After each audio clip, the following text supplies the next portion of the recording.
अस्सलाम वालेकुम। आज 16 जून 2021 है। आज से 2 साल पहले 16 जून 2019 को इस्लामाबाद की सरजमीन पर एक नौजवान social media activist Mohammad Bilal Khan को इंतहाई बेदर्दी के साथ शहीद कर दिया जाता है। उसे शहीद क्यों किया जाता है? उसका जुर्म सिर्फ ये था कि वो नमूसे सहाबा और नमूसे रिसालत के लिए उठने वाली सबसे पहली आवाज़ थी।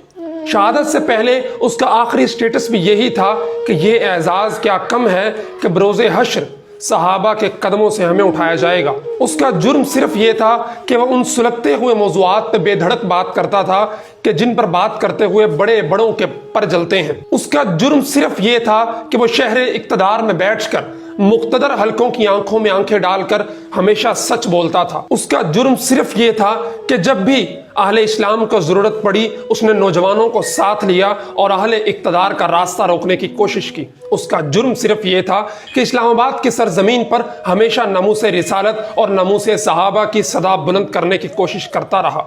मैं आज उसकी शहादत के दिन उसी के चंद अशार के जरिए उसे खिराज तासीन पेश करना चाहता हूँ। दरीदा लाशें उठाने वालों, लहू के आंसू बहाने वालों, रहोगे कब तक यूं सहमे सहमे, जुबां खोलो सदा लगाओ, पुकारो चीखो निदा लगाओ, अंधेरी रातों में अपने प्यारों की लाशें दफनाना छोड़ दो अब, कि जब तक यूं ही चुप रहोगे, जुबां पे खामोशियां रखोगे तो याद रखो तुम्हारी नस्लों के गर्दनों पर भी खंजरों से ही वार होगा।